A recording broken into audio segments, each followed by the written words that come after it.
Because చాలా నిర్లిప్తతతో కొంత సమాధాన పడిపోతూ ఇదే జీవితం అని, అది కూడా ఒక గొప్ప గుణంగా గొప్ప వరంగా మనం చలామణి అయిపోతాం. దాన్ని కంటెంట్మెంట్ అండ్ పీస్ అనుకుంటాం. బట్ యాక్చువల్లీ మీరు అనేది అది కాదు, మనం చేసిన చర్య చేసిన తర్వాత అప్పుడు కంటెంట్గా ఉండాలి. అంతేనా?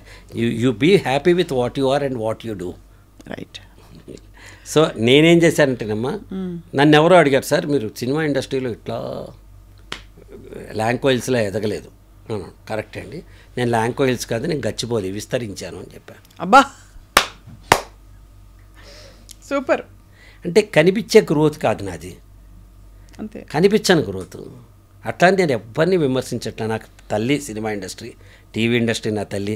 I always feel it as my acting is in my blood. And then 5వ సంవత్సరం మొహానికి రంగేసుకున్నానమ్మా as a child artist. I'm now 63. ఎంత అటాచ్మెంట్ ఉంటుంది ఆ ప్రొఫెషన్కి మీరు చెప్పండి. కానీ మీరు ఎప్పుడు డిటాచ్ అవ్వాలో అది కూడా అవ్వగలిగారు.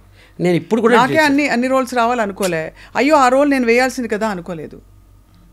టెలివిజన్లో వేసేసానమ్మా. చాలు. నేను చాణక్యుడు వేషం వేసా, శ్రీనివాసుడు వేషం వేసా, ఆళ్వార్క వేషం వేసా, హీరో వేషం వేసా, విలన్ వేషం వేసా, నేను భగత్ సింగ్ వేషం వేసా, ఒక 90 ఏళ్ల ముసలోడు వేషం వేసా, 64 కుర్రాడు వేషం వేసా, అన్నీ వేసేసుకున్నాను నేను. నా తృష్ణ మొత్తం టెలివిజన్లో తీరిపోయింది. అది అంటే నేనేం చెప్తానమ్మా, ఒక వేషం ఏదో వచ్చింది, అనిల్ రావిపూడి గారు ఇచ్చారు, అంతేగారు. అది నేను indebted to him because next generation నన్ను పరిచయం చేశాను. అవును, ఒక తరానికి తెలిసిన ప్రదీప్ని ఇంకో తరాన్ని పరిచయం చేసింది. ప్రతి ఒక్కళ్ళు నన్ను లైక్ చేశారు. అంత మాత్రం చేత నేను మళ్ళీ అన్ని కామెడీ వేషాలు వేసుకుంటూ పోతే దెర్ ఇస్ నో పర్పస్. అందుకని నేను అట్లీస్ట్ ఒక 10-15 సినిమాలు వదిలేసుకున్నారు. ఇప్పుడు కూడా వదిలేస్తా. ప్రాబ్లం ఏమవుతుంది నాకు, ఫర్ ఇన్స్టెన్స్ ఇప్పుడే బుక్ అయి ఉంటాయి. 2వ తారీఖు నేను ఇక్కడ ఉండాలి, 3 నెల్లూరు వెళ్ళాలి, 4 సిద్దిపేట వెళ్ళాలి, నా ట్రైనింగ్స్కి నా స్పీచెస్కి ఉంటాయి. వీళ్ళు కరెక్ట్గా డేట్లు అడుగుతారు, ఒకటి డేట్లు కుదరవు బికాస్ దీంతో ఉన్నానుగా. ఇదేంటి అంటే ఇది నాకు మోర్ తృప్తినిస్తుంది. ఈరోజు చాలా ఇంపార్టెంట్ కదా, మోర్ తృప్తినిస్తుందమ్మా నాకు. అది రెపిటేషన్. అలాంటి వేషం నేను మంచి వేషం వస్తే వేస్తాను, మళ్ళీ నాలో ఆర్టిస్ట్ ఉంటాడు, నేను కాదని చెప్పట్లా. కానీ బతకడం కోసం ఏది పడితే అది వేయాల్సిన అవసరం నాకు లేదు. అది నేను మధ్యతరగతి వాడిని, మధ్యతరగతిగానే బతుకుతాను. I rode to my life. I'm a middle class guy with rich values. I'm not a rich guy with mediocre values. I rode to my life. Super sir. So inspiring to see this kind of clarity Pradeep garu. Clarity అమ్మా, అంతమించే నా జీవితం కాబట్టి నేను చెప్తాను. మీరు అడిగారు కాబట్టి చెప్తాను, అయితే ఎవరికి చెప్పను కూడా చెప్పాను నేను. లేదు తప్పకుండా ఇది తెలియాలి సార్. ఎందుకంటే అల్టిమేట్గా ఎన్ని తిరిగినా, ఎన్ని దేశాలు, ఎన్ని కోట్లు సంపాదించినా ఈ చిత్తం శాంతంగా ఉండాలి అనేది అది అల్టిమేట్ అరైవల్. ఇదే ఇంటర్వ్యూలో ఇంకోళ్ళు కూర్చోబెట్టి మీకు పూర్ణిమకి క్రష్ ఉంది కదా అంటే, ఎక్కడ దానికి మనవరాలు పుట్టారు, నా మనవరాలు పుట్టి ఇంకా క్రష్ ఏంటి ఇప్పటికీ? నాకు అదే భయం. ఇంటర్వ్యూకి వస్తే ఇట్లా మాట్లాడమంటే 4 గంటలు కాదు 5 గంటలే నేను మాట్లాడగలుగుతాను. మళ్ళీ అక్కడికి ఒక పెద్ద దాన్ని ఏమంటారు, మీరు థంబ్నెయిల్ పెడతారు, ప్రదీప్ భార్య ఎవరో తెలిస్తే ప్రదీపే ఆశ్చర్యపోతారు, ప్రదీప్ భార్య ఎవరో తెలిస్తే ఆశ్చర్యపోతారని పెట్టాడు. నేనే ఆశ్చర్యపోనరా బాబు, మీకేంటి షాక్ అన్నా. How does it make a difference? Okay, పీపుల్కి ఇంక్విజిటివ్నెస్ ఉంటుంది, వీడెవడో, వీడు భార్య ఎవరు, పిల్లలు, ఫైన్. ఇంతకీ సార్ పూర్ణిమ గారు ఎక్కడున్నారు? చాలా హైదరాబాద్లో ఉంది. You can interview her, I can give her number. నేను ఇస్తాను. తను షీఈ్ అ వండర్ఫుల్ గర్ల్, అమాయకురాలు. వాళ్ళ ఆయన కూడా రతన్ చాలా మంచివాడు, మా ఫ్యామిలీ ఫ్రెండ్. వాళ్ళ పిల్లలు అంతా we keep on interacting with each other. అమాయకురాలు అంతే, ఇంకా పసితనం పోలా పూర్ణిమకి ఇన్నేళ్ళు వచ్చిన. చాలా అసలు మెమరబుల్. శ్రీవారికి ప్రేమలేఖ, ఎన్ని సినిమాలు, ఉద్దమందారం, 4 స్తంభాలాట, మాపల్లిలో గోపాలుడు, ఇంట్లో రావయ్య, వీధిలో కృష్ణయ్య, మంచి మంచి సినిమాలు చేసింది తను. అండ్ ఆల్సో ఆ పాటలన్నీ ఇంకా గుర్తు సార్, ఇంకా మంచి పాట. గోలుకొండ ఎగిరి పడుతుంది అది. తర్వాత మీరు శ్రీవారికి ప్రేమలేఖ, ఆఫ్ కోర్స్ తొలిసారి మిమ్మల్ని, అది ఇంకా అసలు ఒకటి కాదు, అది కూడా గుర్తు మాకు. సో పూర్ణిమ అంటే నేనేమంటా, అలాంటివి నా ఉద్దేశం. ఇప్పుడు ఇంటర్వ్యూ అంటే నేను భయపడేది కూడా అదే. ఏంటంటే ఎంతకాలం చెప్తాం, ఇప్పుడు కొన్ని 100 ఇంటర్వ్యూలు ఇచ్చి ఉంటాం, ఎప్పుడు పుట్టా, ఎప్పుడు పెరిగా, ఎప్పుడు చేసాం, కొత్త డైమెన్షన్లో నువ్వు అడుగుతున్నా. I'm very glad for that. Thank you sir. I really want to know, because I feel అల్టిమేట్గా ఇదే.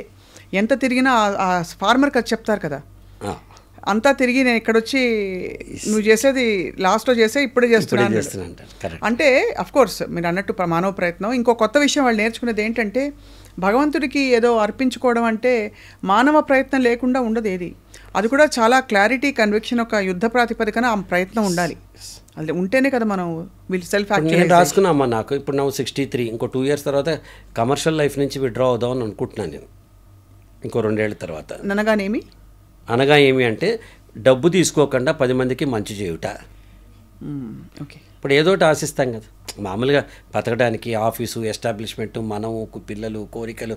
మనిషి ఎవడైనా అందులో భావబంధంలో ఇరుక్కునే ఉంటాడు ఎవడైనా. రెండో కోణం ఏంటంటే నేను ఫ్రీగా చేస్తా అంటే అరే వీడు ఖాళీగా ఉన్నాడు కాబట్టి ఫ్రీగా చేస్తున్నాడు అనే రెండో డైమెన్షన్ ఒకటి కొత్తగా మొదలవుతుంది.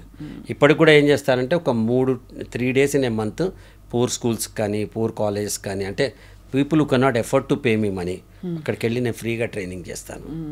మార్పులు చూసుంటారు సార్ చాలా అంటే lot of stories would have come to you. ఎందుకంటే ఊరికే ఇంటర్వ్యూ చూసే, నేను చేసిన కొద్దిపాటి ఇంటర్వ్యూలకే వచ్చి ఆ ఇంటర్వ్యూ చూసి నాకు బాగా చాలా థ్యాంక్ యూ అనేవాళ్ళు ఉంటారు. అలాంటిది మీరు 100,000 గంటలు మీరు ఇచ్చిన ప్రసంగాలకి ఫస్ట్ నేను చెప్తాము. అన్నిటికంటే నాకు అందరు అడిగారు, మీరు నువ్వు అడిగినట్టు దశావతారాలు 10 you play 10 roles, which is the best role అంటే నేను 2 పికప్ చేశానమ్మా. ఒకటి as a director, birds eye వ్యూలో నేను అక్కినేని నాగేశ్వరరావు గారిని, బాలయ్య గారిని, ఎన్టీ రామారావు గారితో డాక్యుమెంటరీ తీయటం, సంగీతం గారు నాకు చేయటం, బాలు గారు యాక్ట్ చేయటం, మురళీమోహన్ గారు, ఇవన్నీ ఒక తీపి జ్ఞాపకాలు. ఇవన్నీ best direct. Second and the most important present day కాంటెస్ట్లో యాజ్ ఏ మోటివేషనల్ స్పీకర్ని మాట్లాడినప్పుడు అమ్మ, స్పెషల్లీ అమ్మ ఆడపిల్లలు ఒక 1000 మంది, 2000, 3000 అలా కూర్చోబెట్టేస్తూ ఉంటారు. వాళ్ళు నేను చెప్తున్నప్పుడు ఏది లవ్ కాదు, లవ్ అంటే మీరు అనుకునే లవ్ కాదు, లవ్ అంటే ఏంటి అని నేను చెప్తున్నప్పుడు వాళ్ళ కళ్ళల్లో కనిపించే ఆ మెరుపు నాకు దీపావళి అనిపిస్తుందమ్మా. ఇంత ఇన్స్పైరింగ్గా ఉంటుంది. మెనీ ఇన్సిడెంట్స్ వాళ్ళ తర్వాత మీ వల్ల మారిపోయాను, ఆత్మహత్య చేసుకుందాం అనుకున్నాను, మీ స్పీచ్ విని మానేశాను, నేను ఈరోజు ఇలా ఉంటే ప్రదీప్ సార్ కారణం అని చెప్పుకుంటారు. మొన్ననే ఒక పెద్ద రియల్ ఎస్టేట్ కంపెనీ చైర్మన్ ఆయన నన్ను స్టేజ్ మీద ఆనర్ చేశారు. మామూలుగా నేను మాట్లాడాక ఆనర్ చేయడం అనేది కామన్ అనుకున్నాను.